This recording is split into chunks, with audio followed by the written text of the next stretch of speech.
Happy Monday, guys. I brought to circle today the three people who were at the fair. Wilbur, Templeton, and Charlotte.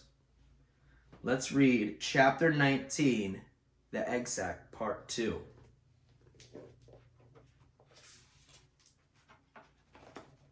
At 9 o'clock, Mr. Arable's truck rolled into the fairgrounds and came to a stop at Wilbur's pen.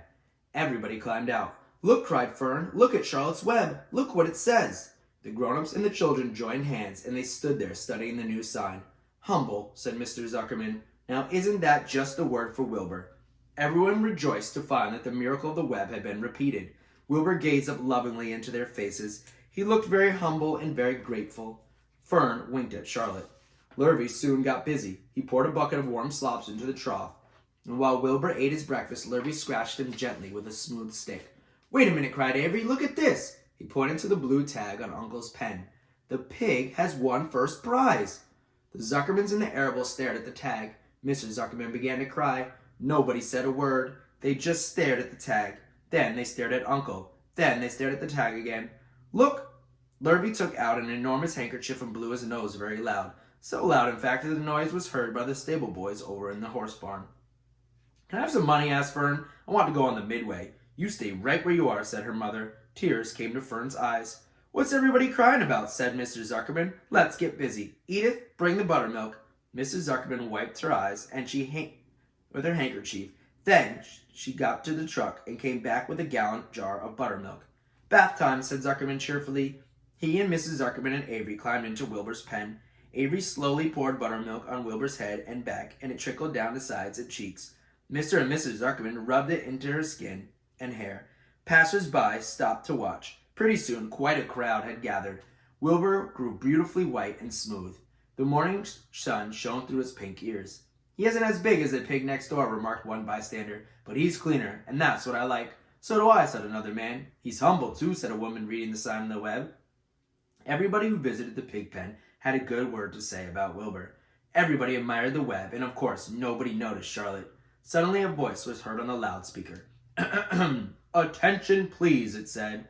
"Will Mr. Homer Zuckerman bring his famous pig to the judge's booth in front of the grandstand? A special award will be made there in 20 minutes. Everyone is invited to attend.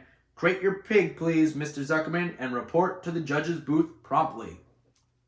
For a moment after this announcement, the Arables and the Zuckermans were unable to speak or move. Then Avery picked up a handful of straw and threw it high into the air and gave a loud yell. The straw fluttered down like confetti into Fern's hair, and Mr. Zuckerman hugged Mrs. Zuckerman. Mr. Arable kissed Mrs. Arable. Avery kissed Wilbur. Lurvy shook hands with everybody. Fern hugged her mother.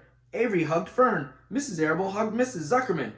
Up overhead in the shadows of the ceiling, Charlotte crouched unseen, her front legs encircling her egg sac. Her heart was not beating as strongly as it usually does, and she felt very weary and old. But she was sure at last that she had saved Wilbur's life, and she felt peaceful and contented. Here's a picture of everybody celebrating Wilbur's award.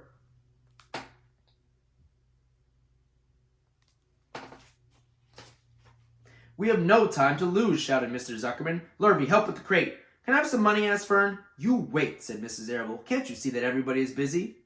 "Put the empty buttermilk jar in the truck," commanded Mr. Arable. Avery grabbed the jar and rushed to the truck. "Does my hair look all right?" asked Mrs. Zuckerman. "Looks fine," snapped Mr. Zuckerman, as he and Lurvy set the crate down in front of Wilbur. "You didn't even look at my hair," said Mrs. Zuckerman. "You're all right, Edith," said Mrs. Arable. "Just keep calm." Templeton, asleep in the straw, heard the commotion and awoke. He didn't know exactly what was going on, but when he saw the men shoving Wilbur into the crate, he made up his mind that he was going along. He watched for his chance, and when no one was looking, he crept into the crate and buried himself in the straw at the bottom. "All ready, boys," cried Mr. Zuckerman. "Let's go." He and Mr. Arable and Lurvy and Avery grabbed the crate and boosted it over the side of the pen and up into the truck. Fern jumped aboard and sat on the top of the crate. She still had straw in her hair and looked very pretty and excited.